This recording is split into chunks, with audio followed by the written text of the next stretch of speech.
Dios les bendiga, soy el obispo Hugo Alfonso Montesinos. La palabra de Dios para nuestras vidas está llena de esperanza y nos muestra los principales pilares de la fe en nuestro Señor Jesucristo. Te invito a ver con mucha atención el siguiente mensaje. Esperamos que esta palabra pueda bendecir y fortalecer tu vida. Te invito a ver el mensaje de Dios. Efesios capítulo 4 versículos 11 al 13 tomaremos para hablar hoy y seguir, por supuesto, en esta serie de Efesios. Esta vendría a ser la lección número 8 y esperamos Dios siga mostrándonos a través de su palabra lo que necesitamos conocer y saber. Efesios capítulo 4 versículo 11 al 13. Leo la palabra del Señor, lo hago en el nombre de nuestro Señor Jesucristo. Y él mismo constituyó a unos apóstoles, a otros profetas, a otros evangelistas, a otros pastores y maestros, a fin de perfeccionar a los santos para la obra del ministerio, para la edificación del cuerpo de Cristo, hasta que todos lleguemos a la unidad de la fe y del conocimiento del Hijo de Dios, a un varón perfecto, a la medida de la estatura de la plenitud de Cristo. Oremos al Señor. Padre, en el nombre de Jesús, vamos ante su presencia en esta mañana, rogándole, Dios mío, que usted nos guíe y nos dirija para que podamos ser bendecidos y podamos ser fortalecidos a través de esta palabra. Le pedimos y le rogamos, Señor, que su Espíritu Santo, que ha estado fluyendo aquí a través de este culto, pueda seguir obrando, Señor, y trayendo revelación de su palabra a nuestra vida, y que podamos todos aquí ser alcanzados por esta palabra. En el nombre de Jesús pedimos esa bendición suya para la gloria de Dios. Amén y amén, Señor. Fuerte ese aplauso de alabanza al Señor. Aleluya.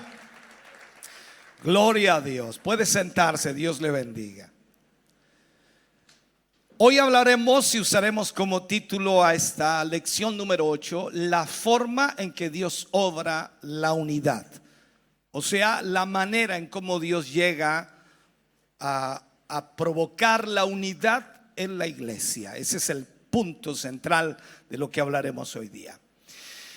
Hemos enseñado en series anteriores acerca de los dones y hemos dicho también que cada creyente recibe por lo menos un don para que él pueda de alguna manera actuar dentro del cuerpo de Cristo, que es la iglesia, del cuerpo de creyentes. Un don es el Espíritu de Dios haciendo algo a través del creyente con el propósito, por supuesto, de edificar al cuerpo de Cristo, que es la iglesia. Es decir, es para provecho, siendo de beneficio y siendo de bendición a la iglesia. De acuerdo a Efesios 4, aquí mirando esto, no se refiere a los dones que el Espíritu Santo ha dado a los hombres, ya, sino que lo que Pablo está diciendo aquí, que era Cristo que tomaba a ciertas personas determinadas y los entregaba a la iglesia, y él, por supuesto, los llama ministerio o dones de autoridad. Entonces no podemos tomar nosotros este pasaje que acabamos de leer y tomarlo y ponerlo en el lugar de los dones espirituales, porque es diferente. Aquí hablamos de dones de autoridad. Observemos el propósito para el cual estos hombres, por supuesto que el Señor llama, fueron dados a la iglesia. Mirando un poquito más en esto, la finalidad era capacitar al pueblo de Dios para la obra del ministerio, o sea, para la edificación del cuerpo de Cristo. Estos hombres que son dotados por el Señor son entregados a la iglesia para que ella alcance, para que la iglesia alcance la plenitud o la madurez, como también así la palabra lo enfoca.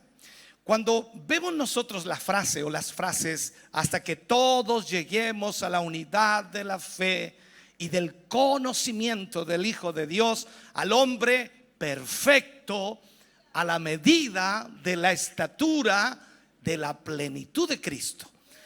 Así que nos preguntamos entonces, ¿cuál es el propósito de la iglesia en este mundo? Sencillamente completarse a sí misma para crecer. Es decir, que fue Jesucristo quien ha dado a estas personas a la iglesia para llevarlas al nivel que Él requiere de esa iglesia. Entonces, los 5 ministerios son modelo de Dios para estos tiempos y deben ser establecidos en todas las iglesias. Una iglesia, que hablemos una iglesia ministerial, en donde los ministerios funcionan, no está limitada y nunca estará limitada, sino solo va a cumplir lo establecido por el Señor Jesucristo. Va a romper con todas las limitaciones estructurales que ahogan de alguna manera a la iglesia o que secan a la iglesia. Una iglesia que vive bajo la dirección de los 5 ministerios está en constante renovación, porque ese es el modelo de Cristo en realidad.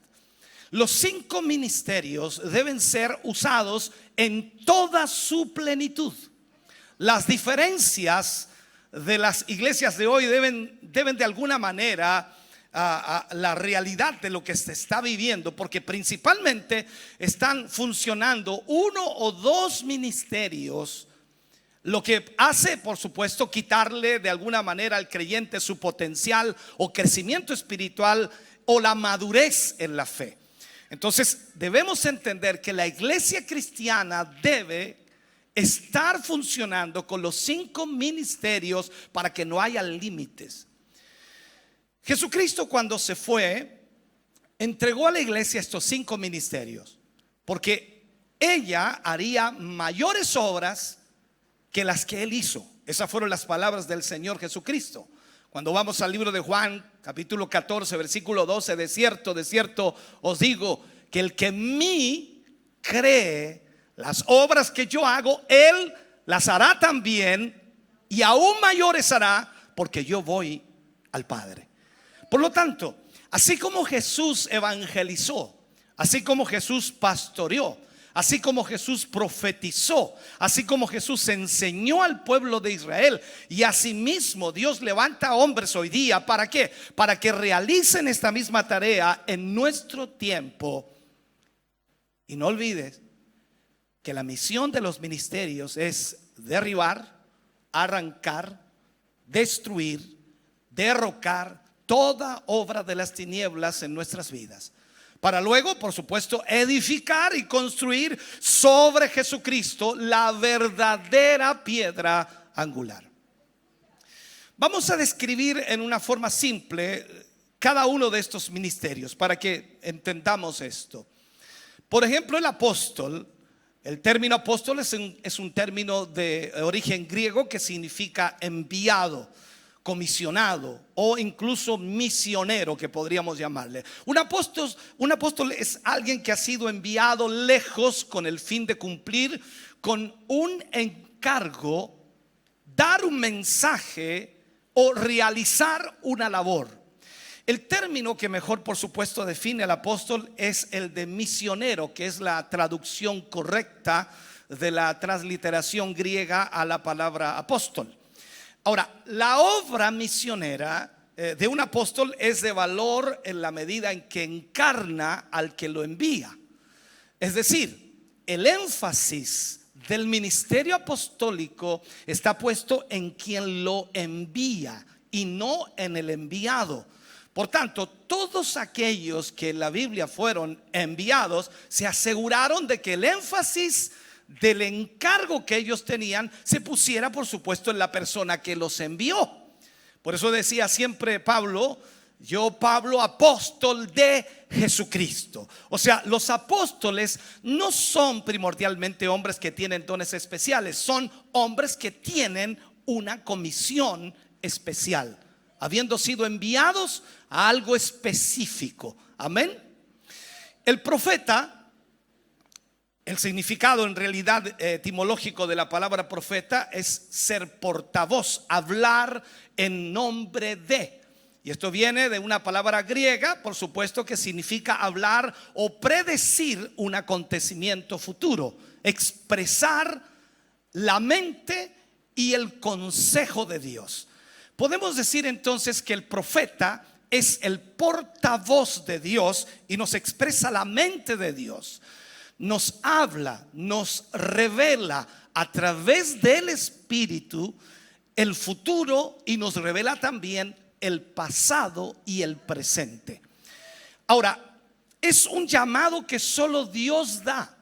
Nadie, por decirlo de esta manera, o puede desearlo, o puede querer serlo, o puede convertirse en un profeta.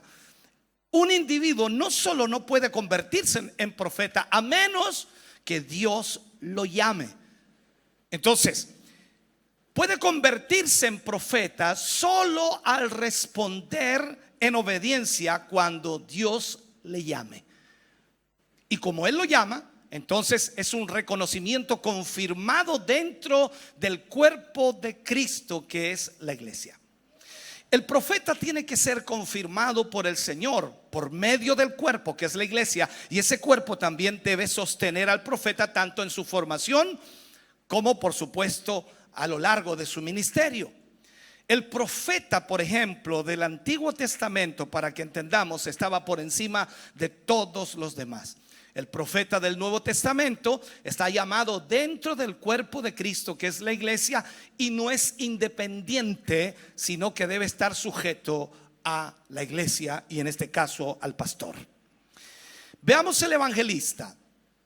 Viene del griego y se traduce literalmente como anunciador de buenas noticias. Eso es un evangelista. Este es un ministerio dentro de la iglesia que tiene la responsabilidad de exponer el mensaje del evangelio. Sus mensajes son diseñados, por supuesto, para llevar a la gente al arrepentimiento y a la fe en el Señor Jesucristo. En el libro de Hechos, solo un hombre aparece como evangelista. Su nombre era Felipe, el único que aparece como evangelista. Entonces, cuando recuerda usted y leemos, entonces Felipe dice, abriendo su boca y comenzando desde esta escritura, le anunció el evangelio de Jesús. Felipe era evangelista. Entonces el evangelista va de un lugar a otro predicando las buenas nuevas de salvación. Si miramos entonces el otro ministerio, pastor, uno de los grandes ministerios de la iglesia sin duda es el pastoral.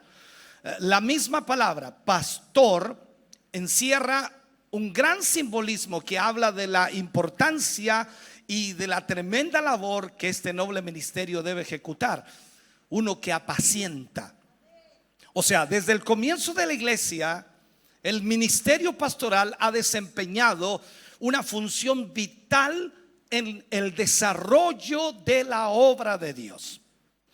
Cuando la misión evangelística de la iglesia fue despertada, recordemos en Pentecostés, y comenzaron a esparcirse sobre Judea, sobre Samaria y sobre las naciones vecinas, dejando por supuesto al paso de los evangelistas una gran cantidad de nuevos creyentes, fue entonces el ministerio pastoral el que les dio sustento a la permanencia de mucha gente en el camino de la fe. Y los muchos creyentes que produjo, por supuesto, la evangelización eran pastoreados por pastores. En nuestro tiempo, tal como entonces, el ministerio pastoral desempeña una labor tan destacada que ha llegado a ser el pilar más importante de la iglesia. Y podemos decir que es el ministerio pastoral, y debe ser su mayor o de mayor importancia al hecho de proporcionar increíblemente el cuidado espiritual y la permanente preocupación de los creyentes. Jesús dijo una frase extraordinaria. Jesús dijo: yo soy el buen pastor y su vida da por las ovejas. Esta es la naturaleza entonces de un llamamiento pastoral: darse por entero en pos de la congregación. La función del pastor es fortalecer a las ovejas débiles, curar a las ovejas enfermas, vendar a las ovejas que tienen la pierna quebrada, hacer volver a las ovejas descarriadas y buscar las perdidas. Esa es la labor del pastor. Luego tenemos el otro ministerio: maestros. La persona que tiene el ministerio de maestro está dotado sobrenaturalmente para enseñar, pues él puede explicar la Biblia de una forma que sea entendible, aplicable. Sus principales funciones son hacer discípulos y trazar, por supuesto, bien la doctrina. Como maestro debe conocer la influencia de su vida, la cual ejerce sobre los alumnos.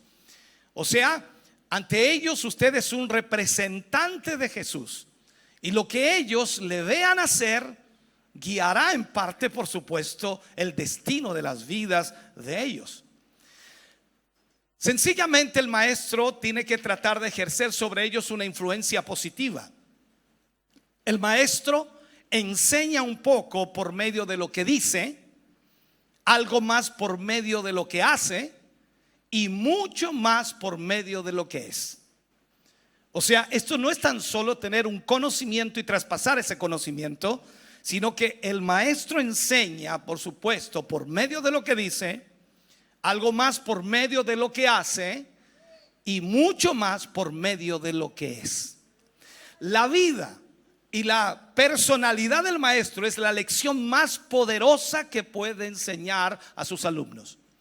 Ahora, me encantaría poder profundizar aún más en estos puntos, me encantaría poder darle más detalles, pero usted puede revisarlos en otra serie que hemos predicado que se llama Dones y Ministerios. Por lo tanto, ahí puede encontrar mucha más profundidad de esto. Ahora, no quiero dejar pasar, ni tampoco quiero dejar de lado, repetir que los dones los da el Espíritu Santo y los ministerios los da Cristo. Esa es la diferencia en esto. Los dones espirituales los da el Espíritu Santo, los reparte en la iglesia, pero los ministerios los da Cristo. ¿Me entendió, cierto? Ahora, eso los hace totalmente distintos. En el caso de los dones espirituales, dice la Biblia que usted incluso puede pedirlos. Los ministerios, es Cristo quien llama, es Cristo quien los da, por eso usted no saca nada con pedirlos. No puede pedir un ministerio. Sencillamente puede pedir un don, pero no un ministerio, porque el ministerio lo da el Señor y ese ministerio es 24/7, o sea, las 24 horas del día, los 7 días de la semana, los 30 días o 31 días del mes, todo el año. En cambio, los dones que da el Espíritu son trabajados en una forma muy distinta, en un momento específico, totalmente diferente. Por último, tengo que dejar claro que los dones no tienen definido un sexo para poder ejercitar los dones, pero en cambio los ministerios sí tienen definido un sexo. Y ahí es donde nosotros tenemos que entender. En esta iglesia enseñamos que los dones son ejercidos solo por los varones, que es lo que podemos ver en la Escritura. Dios trató siempre de esta manera con el varón. Eso lo notamos, por supuesto, desde el inicio con Adán, con los 12 patriarcas, con los 12 apóstoles. Por lo tanto, reconocemos que si hay hermanas que enseñan a los niños y a las mujeres en las damas de Siloé y en la escuela bíblica, pero lo hacen desde el don de enseñanza. También reconocemos que tenemos hermanas que profetizan, pero lo hacen desde el don de profecía y en ningún caso desde el don de un ministerio. Eso debe quedar claro. Ahora, lo que necesitamos entonces como iglesia es crecer y madurar en Cristo. Una de las cosas más difíciles que el ser humano puede enfrentar, porque la pregunta aquí sería: ¿quién de nosotros es realmente maduro? ¿Quién de nosotros tiene una madurez que puede soportar o enfrentar cualquier circunstancia o situación de la vida? Cuando miramos la escritura, versículo 14 al 16 dice: para que ya no seamos niños fluctuantes, llevados por doquiera de todo viento de doctrina, por estratagema de hombres que para engañar emplean con astucia, dice, artimañas del error, sino que siguiendo la verdad en amor, crezcamos en todo en aquel que es la cabeza, esto es Cristo, de quien todo el cuerpo, hablando de la iglesia, bien concertado y unido entre sí por todas las coyunturas, que se ayuda mutuamente según la actividad propia de cada miembro, recibe ¿qué cosa? Su crecimiento para ir edificándose en amor. Recordemos algo. Pablo le dijo a la iglesia de Corinto que ellos eran inmaduros espiritualmente, que eran como niños en cuanto a su crecimiento en Cristo. Y observemos aquí que Pablo aquí mezcló un poco las metáforas. Trató entonces de destacar vividamente el peligro que para el creyente representa de alguna manera continuar siendo inmaduro como un niño. ¿Por qué? Porque ese niño cambia fácilmente de parecer, y que ese niño no tiene un rumbo fijo. A eso se refiere Pablo. El propósito de Cristo de dar a la iglesia personas con diferentes ministerios es el de desarrollar a los creyentes desde la niñez hasta que alcancen una madurez completa. O sea, usted y yo debemos ser guiados por esos ministerios para que nosotros podamos entonces crecer y madurar completamente. Nuestra tarea entonces es encargarnos ¿de qué? De alimentar al recién nacido espiritualmente. Es decir, alimento con la palabra del Señor. Alimentarlo constantemente para que pueda crecer espiritualmente. Los creyentes no tienen que permanecer en la infancia espiritual. Usted ya es una persona madura, quizás en la edad física, fisiológicamente, pero puede que sea un niño espiritualmente. Y esa parte entonces la vemos cuando nosotros hablamos con usted o tratamos con usted. Y usted se comporta como un niño espiritual o se comporta como una persona madura espiritualmente. En este sentido, entonces, ningún creyente debe permanecer en la infancia espiritual. Tienen que llegar a un punto en que sigan la verdad, como Pablo dice, en amor. O sea, que debe amar la verdad, que debe vivirla y debe hablar de ella. Cristo en sí es la verdad, y el creyente debe navegar, por supuesto, en su, ¿cómo llamarle?, su pequeño barco de la vida, con Cristo como la brújula de su vida. Y ese creyente siempre debe señalar hacia Cristo constantemente, porque eso también es lo que debe hacer. Es el campo magnético que tiene el creyente, que siempre lo está llevando hacia Cristo. Entonces, cuando usted habla con algún cristiano, con algún creyente, y de lo que más habla es de cualquier cosa menos de Cristo, entonces usted está al lado de un niño espiritual que no entiende lo que está sucediendo. Nosotros estamos en el mundo, pero no pertenecemos al mundo. Nosotros somos hijos de Dios, somos creyentes, hemos sido salvos, hemos sido redimidos, somos hijos del Rey, vamos hacia el cielo, somos cambiados y transformados por el poder de Dios. Es increíble lo que he dicho hoy día. Entonces el apóstol sigue diciendo aquí que nosotros debemos crecer en todo en aquel que es la cabeza, esto es Cristo. El cuerpo de los creyentes de alguna manera es comparado con el cuerpo humano, el cuerpo físico, y es llamado el cuerpo de Cristo, para hacer como una alusión a lo que nosotros debemos entender. El cuerpo no solo recibe órdenes de la cabeza, que es Cristo, sino también alimento espiritual. Esto produce, por supuesto, una armonía en la que cada miembro está funcionando en su lugar cada parte del cuerpo de Cristo funciona de acuerdo a lo que la orden comandada desde el cerebro, por decirlo, la cabeza, es enviada. Entonces, a medida que recibe el suministro espiritual procedente de la cabeza, ese cuerpo va a actuar y va a hacer de acuerdo a lo que Dios desea. También el cuerpo tiene una dinámica y esa dinámica interna se renueva a sí mismo cada día. Y de la misma manera, el cuerpo espiritual debe renovarse a sí mismo en amor constantemente. O sea, usted debe mejorar su carácter, debe mejorar su forma de vida, debe mejorar sus sentimientos, debe mejorar sus pensamientos, debe anhelar cosas mejores en el sentido espiritual. Veamos un poquito el carácter del viejo hombre. Gracias a Dios hoy día no vino nadie, pero el viejo hombre, analicemos el viejo hombre. Usted está en el nuevo hombre, la nueva mujer, aleluya, gloria a Dios. No hubieron muchos amenes, pero ok. Vamos a ver el carácter del viejo hombre. De acuerdo a Pablo, cuando le escribe a los Efesios, capítulo 4, versículo 17 al 19, dice: esto pues digo, y requiero en el Señor, que ya no andéis como los otros gentiles. Está diciendo los que están allá afuera, ¿ya?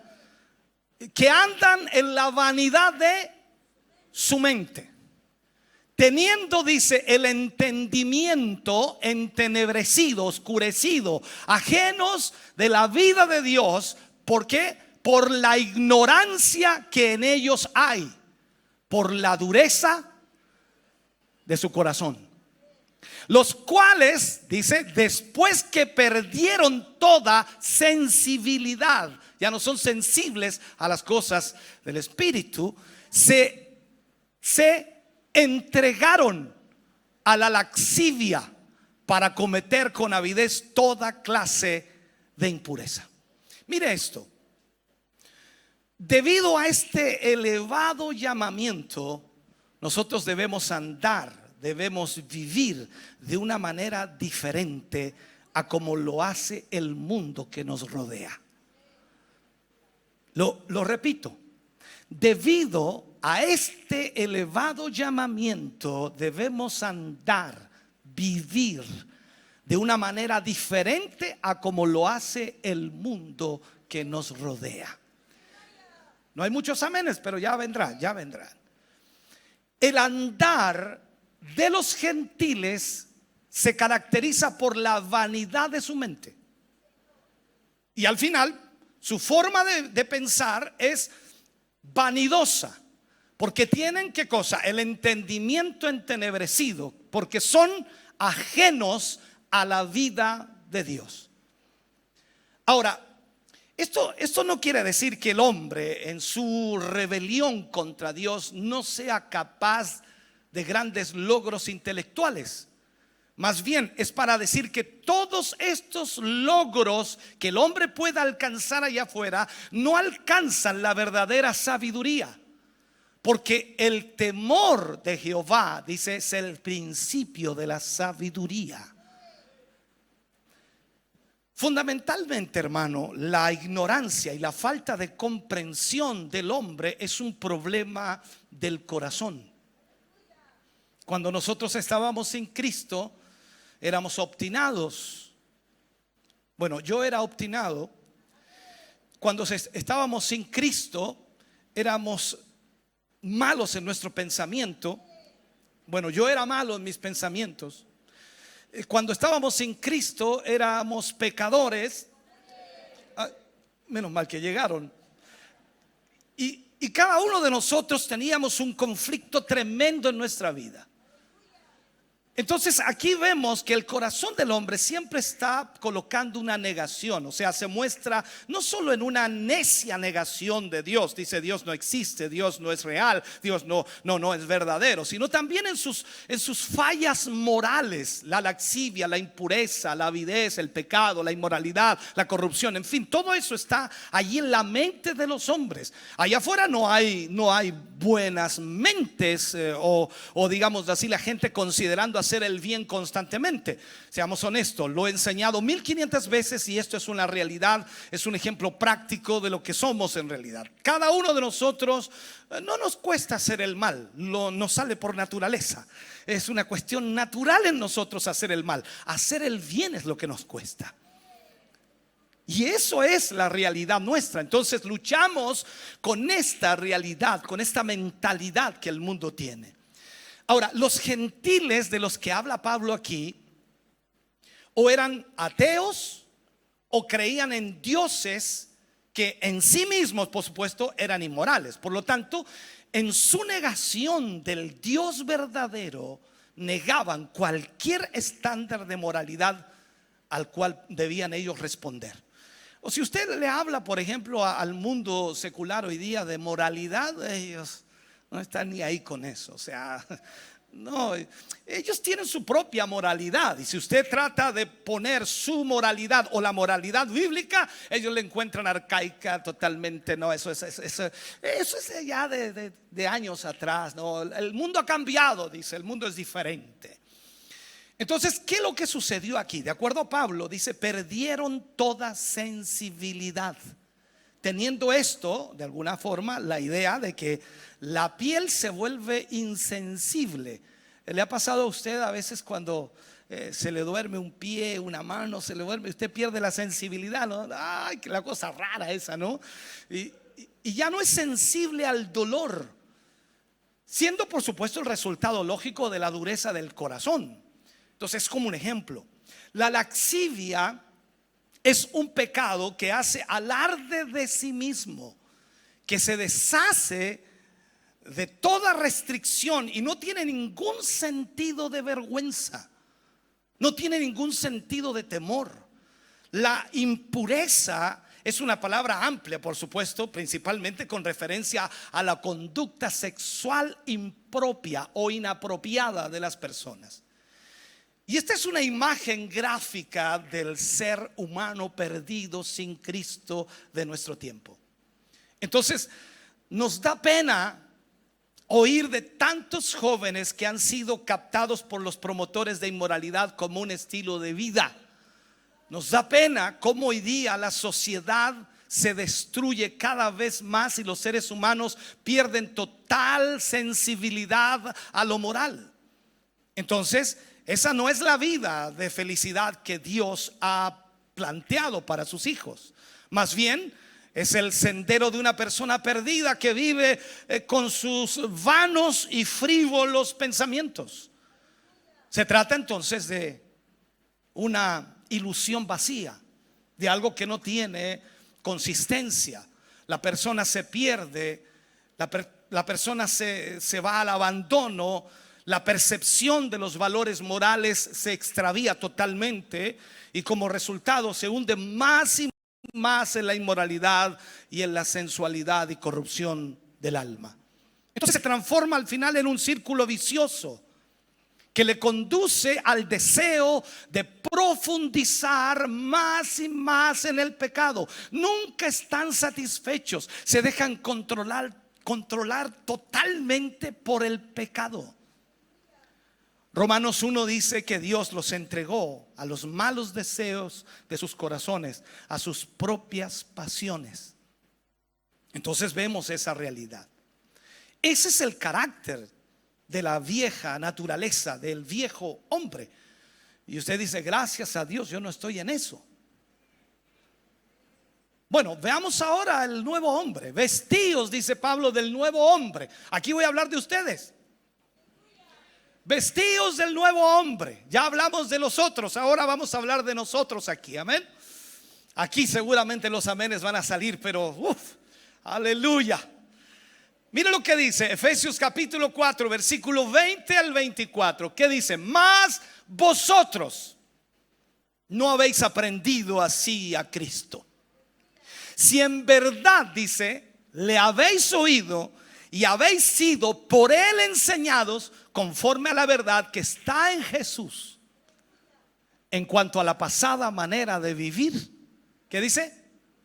Despojaos del viejo hombre que está viciado conforme a los deseos engañosos, y renovaos en el espíritu de vuestra mente y vestíos del nuevo hombre, creado según Dios en la justicia y santidad de la verdad.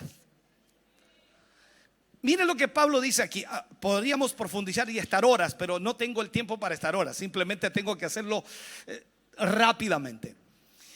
Si alguno no está escuchando a Jesús, entonces Jesús no debe ser su Salvador. El Señor Jesús es el pastor, y Él dijo que las ovejas, sus ovejas, oyen su voz. Aquí tenemos que, hermano querido, tener mucho cuidado, porque a veces nosotros decimos: no, yo soy hijo del Señor, y no lo escuchas nunca. Sus ovejas oyen su voz. Entonces, si usted no ha oído la voz del Señor Jesús, entonces no es una de sus ovejas. Ok, seguimos. Pablo dice: no habéis aprendido así a Cristo. ¿Qué está diciendo Pablo? La repetición de esta idea que Pablo plantea muestra que vestirse del nuevo hombre tiene, por supuesto, un fuerte aspecto de aprendizaje y de educación. Esto es importante. Él dice: despojaos del viejo hombre y vestíos del nuevo hombre. Síganme, por favor. Miren qué entretenido esto. Despojaos del viejo hombre y vestíos del nuevo hombre. O sea, tiene la misma idea que quitarse o ponerse un conjunto de ropa. La idea de cambiarse de ropa, por decirlo así, a una diferente manera de vivir. Pensemos solamente como un ejemplo. Pensemos en un prisionero de la cárcel. Tienen un uniforme, normalmente puede ser uno naranja en Estados Unidos, puede ser uno a rayas, que normalmente eso es lo que se usaba antes. Prisionero, y salió de la cárcel, pero él no se cambia de vestuario y camina por todas las calles con su traje de prisionero. Aún usa la ropa de prisión, actuando como un prisionero y no como un hombre libre. Esto es un ejemplo nada más. O sea, lo primero que debemos decirle a esa persona es que se ponga ropa nueva. Pablo dice que para el cristiano debe haber una ruptura con el pasado.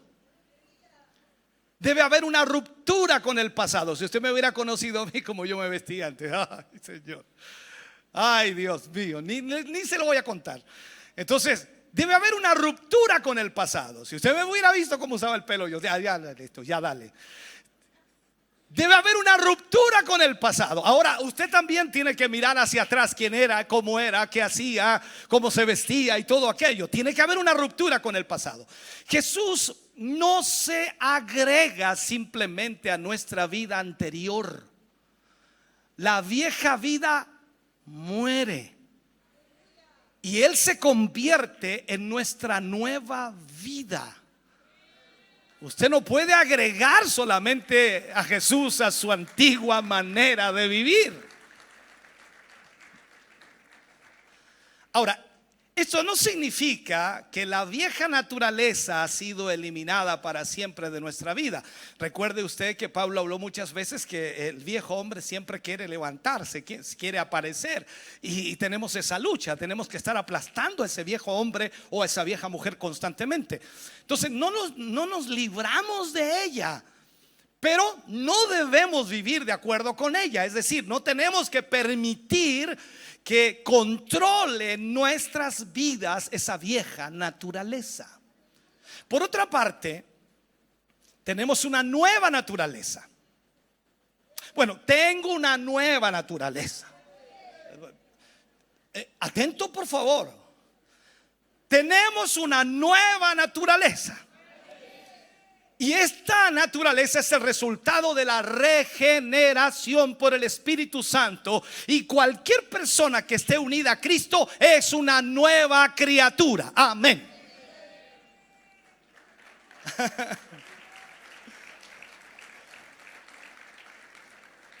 Ahora, esa nueva naturaleza de la cual por supuesto hemos hablado es resultado de la acción del Espíritu Santo en la vida de ese creyente. Y está a disposición, mire esto, está a disposición de aquellos que se convierten en hijos de Dios por haber aceptado por la fe el único camino que conduce a Dios, el único Salvador, al Señor Jesucristo. O sea, cuando usted se convierte en esa nueva naturaleza en Cristo Jesús, usted queda a disposición de todos los demás que siguen convirtiéndose a Cristo Jesús. ¿No le gustó esa idea, no? El nuevo hombre es la nueva criatura creada en nosotros en la conversión, cuando nos convertimos. Es la persona creada según la imagen de Jesucristo, instintivamente es justa, es sana. Entonces, miremos un poquito. Esto contrasta totalmente con el viejo hombre. Si miramos quiénes éramos antes sin Cristo, no, es terrible la situación. Entonces, miremos aquí, la vieja naturaleza es esa vieja naturaleza heredada de Adán y que instintivamente se rebela contra Dios constantemente. Nadie quiere buscar a Dios allá afuera, nadie desea buscar a Dios. Esa es la triste realidad. Y demos gracias a Dios que el Señor nos alcanzó a nosotros. Recuerda que dice que no me escogisteis vosotros a mí, sino yo os escogí a vosotros. Entonces, esta es la justicia imputada a nosotros por Cristo. Y todo ello, consecuente, por supuesto, con el carácter santo de Dios, ya que hemos sido declarados justos y estamos unidos a Cristo y sentados, dicen, las regiones celestiales. O sea, nuestro andar, nuestra vida aquí en la tierra tendría que corresponder a nuestra posición. Usted es un hijo, es una hija de Dios. Y aunque estamos aquí físicamente, pero ya espiritualmente estamos sentados en las regiones celestiales.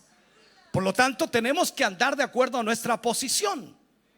Entonces, la pregunta aquí es: ¿cuál es la conducta entonces del nuevo hombre? ¿Cómo debe ser la conducta del nuevo hombre? A mí me encanta Pablo porque Pablo aclara todo esto. Versículo 25 al 32 dice: por lo cual, desechando, dice, la mentira, hablad verdad cada uno con su prójimo. ¿Por qué? Porque somos miembros los unos de los otros. Mira esto: airaos, pero no pequéis. No se ponga el sol sobre vuestro enojo, ni deis lugar al diablo. El que hurtaba, no hurte más, sino trabaje, haciendo con sus manos lo que es bueno. ¿Para qué? Para que tenga que compartir con el que padece necesidad. Ninguna palabra corrompida salga de vuestra boca, sino la que sea buena para la necesaria edificación, a fin de dar gracia a los oyentes. Y no contristéis al Espíritu Santo de Dios, con el cual fuisteis sellados para el día de la redención. Aleluya. Y mira lo que sigue diciendo: quítense de vosotros toda amargura, enojo, ira, gritería y maledicencia y toda malicia. Antes sed benignos unos con otros, misericordiosos, perdonándoos unos a otros, como Dios también os perdonó a vosotros en Cristo.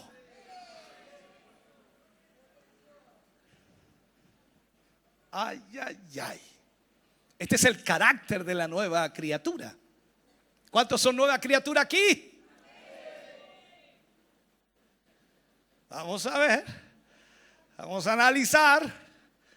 Vamos a analizar solamente de forma breve, no tenemos el tiempo, usted lo entiende. Ahora, lo primero que Pablo menciona aquí, por lo cual desechando la mentira. O sea, el nuevo hombre dice la verdad. El motivo para hacer esto es porque somos miembros los unos de los otros. Por tanto, no hay lugar para mentir. O sea, un cuerpo solo puede funcionar correctamente si se dice a sí mismo la verdad. Ejemplo, si su mano toca algo caliente, le manda la señal inmediatamente al cerebro y le está diciendo que está caliente. Pero le dice a su cerebro que la cosa está fría, no se preocupe. Está frío. Su mano sufrirá las quemaduras graves. Por eso es tan importante, hermano querido, decir la verdad, porque somos miembros los unos de los otros. O sea, su mentira afectará a alguien. ¿Me sigue, no? Su mentira afectará a alguien. Porque si somos parte del mismo cuerpo, en algún momento esa mentira va a provocar un daño en alguien. Lo segundo que dice Pablo, airaos, pero no pequéis. Aquí dice, ¿cómo lo hago para no pecar? El nuevo hombre puede airarse, pero no debe pecar. O sea, el nuevo hombre sabe cómo dejar el enojo. Ese es el punto. Para que de esta manera no le dé oportunidad al diablo para que lo lleve a una raíz de amargura o a un celo o a una contienda que no se pueda reparar. Se puede evitar que la ira se degenere de alguna manera en pecado si se le pone un límite de tiempo. Ahí entonces Pablo dice que no se ponga el sol sobre vuestro enojo. O sea, le pone un límite. Usted puede airarse, puede enojarse con su esposa, puede enojarse con su esposo, puede enojarse con sus hijos, pero que no se ponga el sol sobre vuestro enojo. Porque cuando usted se va a acostar enojado, enojada, la mente comienza a maquinar. Y usted empieza a decir, ¿y esta qué se cree? Y esta aquí, y esta allá, y esta aquí, y esta aquí, y comienza a maquinar y se levanta enojado al otro día y está todo el día enojado y anda todo el día pateando perros y gatos porque se puso el sol sobre su enojo. Hay un límite. Ahora usted dice, si me enojo en la tarde, arréglese al tiro. Que no se ponga el sol sobre vuestro enojo. Ahí tiene que haber un límite. Amén, ¿me entiende, cierto? La obra del diablo es acusar, es dividir a la familia de Dios y sembrar la discordia entre ellos. Entonces, cuando nosotros abrigamos o cuando guardamos ira en nuestro corazón, hacemos el trabajo del diablo por él. Y empezamos aquí a guardar la ira, la rabia y todo eso. El diablo dice, no, si este está listo, si está haciendo mi trabajo este. Tenga cuidado con eso. Lo otro que Pablo aplica aquí dice, el que hurtaba no hurte más. O sea, el nuevo hombre no roba.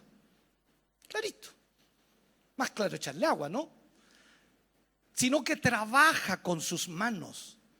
Él hace esto no solo para satisfacer sus propias necesidades, sino también para poder compartir con aquel que padece necesidad.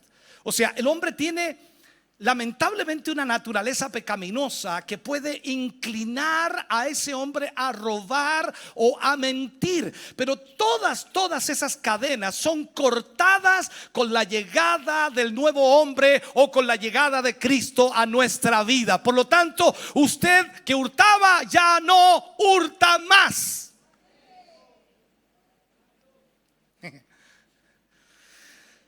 Lo otro que Pablo aplica aquí es, dice, ninguna palabra corrompida salga de vuestra boca. Usted habla en lengua, ¿cierto?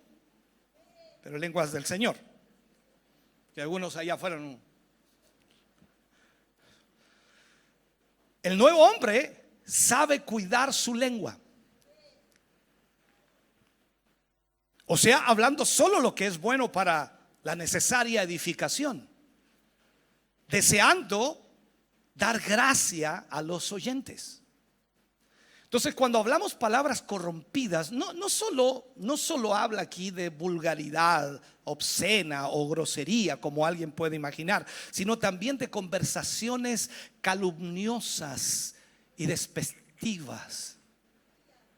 Una lengua incontrolada en la boca de un cristiano constituye un indicio de una vida corrompida.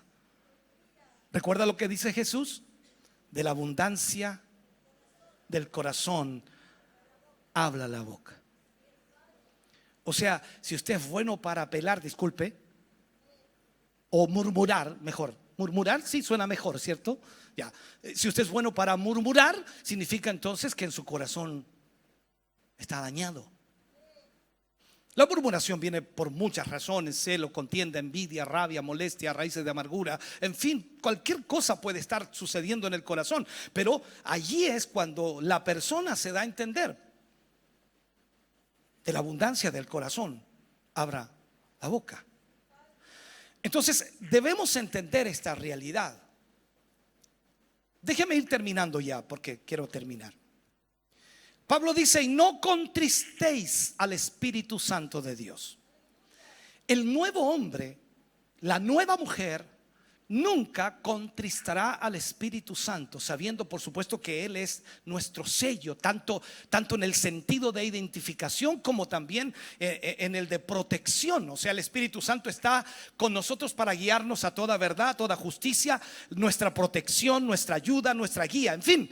Entonces hay muchas formas de contristar al Espíritu Santo. Podemos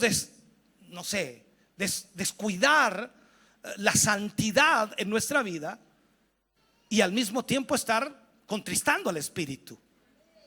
Podemos pensar, por ejemplo, en términos materialistas y contristar al Espíritu Santo. O sea, siempre estar con nuestra mente en las cosas materiales y nunca en las cosas del Espíritu. Contristamos al Espíritu cuando estamos sentados leyendo o viendo una novela o una película y no hemos leído la Biblia, teniendo tiempo. O sea, teniendo tiempo, no es que no tenga tiempo, teniendo tiempo, habiendo despreocupado la lectura o la oración. Entonces el Espíritu Santo nos ve tremendamente activos, viendo películas o haciendo cualquier otra cosa, teniendo muchas horas de sobra para relajarnos y divertirnos y no ocuparlo para la palabra de Dios o para la oración, ocupándolo en cosas, disculpe, mundanas más que en Él. Contristamos al Espíritu. Pablo dice: quítese de vosotros toda amargura, todo enojo, toda ira, toda gritería, toda maledicencia y toda malicia. Si analizamos cada una de estas, hermano querido, podemos estar hasta las 10 de la noche aquí. O sea, menciona una lista adicional de aquello que contrista al Espíritu Santo. Y estos son los pecados de una naturaleza emocional. El nuevo hombre tiene control de sus emociones. Cuando surgen estas cosas, él puede lidiar con ellas y lo hace de una manera especial, glorificando a Dios en vez de darse a lo que la carne está pidiéndole. Nosotros podemos definir, por ejemplo, la amargura como el espíritu resentido que rechaza la reconciliación. Dice: no, yo no me arreglo con ese, no, que ese, yo no. Porque eso es un estado mental irritable que provoca muchas veces opiniones duras y ásperas hacia otros. El enojo incluso habla del arrebato del momento. Cuando nos enojamos, ¿se ha enojado usted? Me imagino que hoy día posiblemente no, pero tiene que haberse enojado. El hombre natural es a veces apasionado. Y la ira puede destruir la comunicación, destrozar incluso las relaciones y arruinar increíblemente tanto el gozo como la salud de muchas personas. Lamentablemente, la gente tiende a justificar su ira en vez de aceptar su responsabilidad. Pablo dice el griterío, es decir, la afirmación atrevida de algunos supuestos derechos y quejas, actuando con violencia verbal y además totalmente fuera de control. Hoy día vemos eso, el griterío, todos exigen derechos.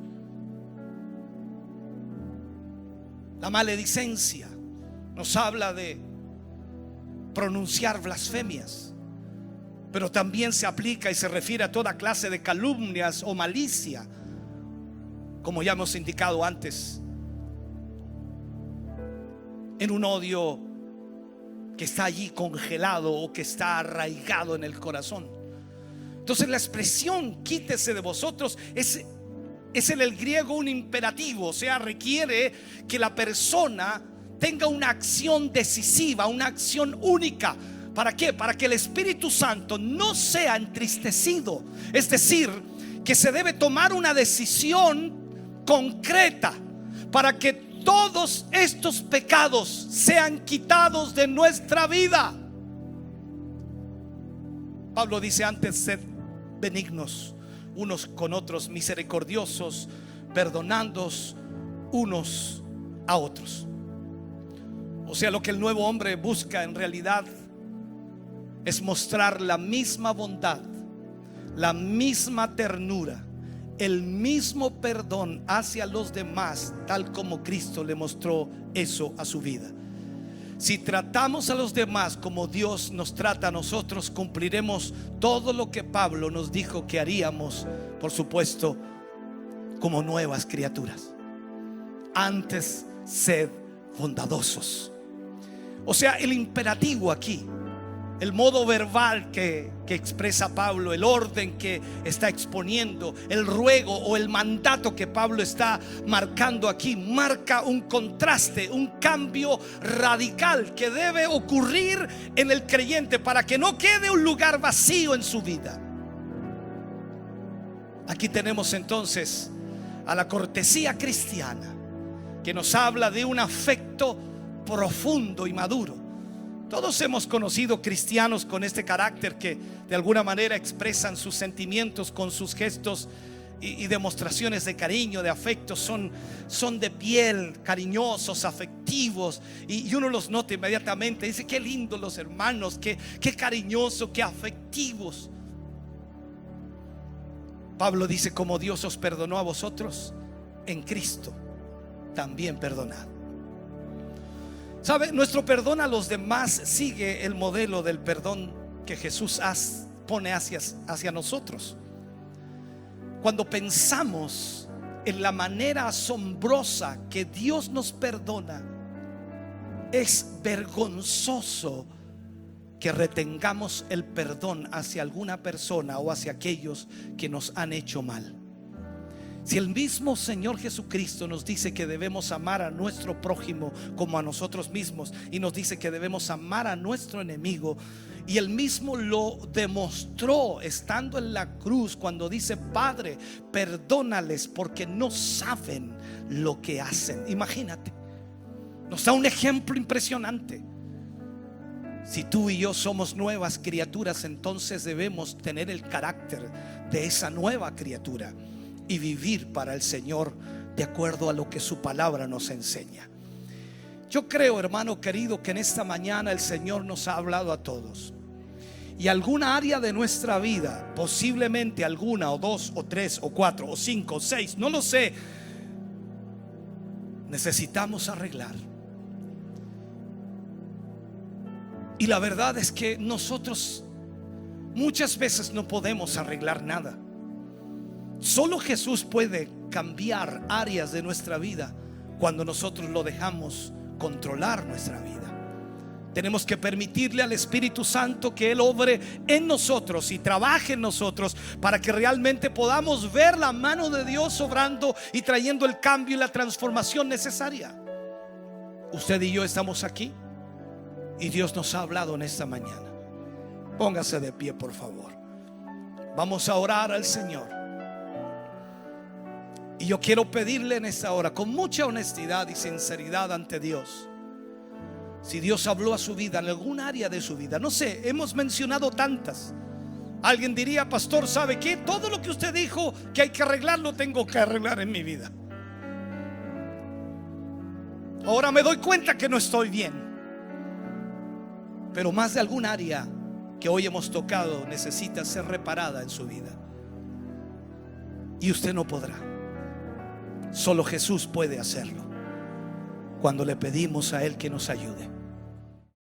Estamos contentos de que hayas visto y escuchado este mensaje. Creo con todo mi corazón que Dios le ha bendecido.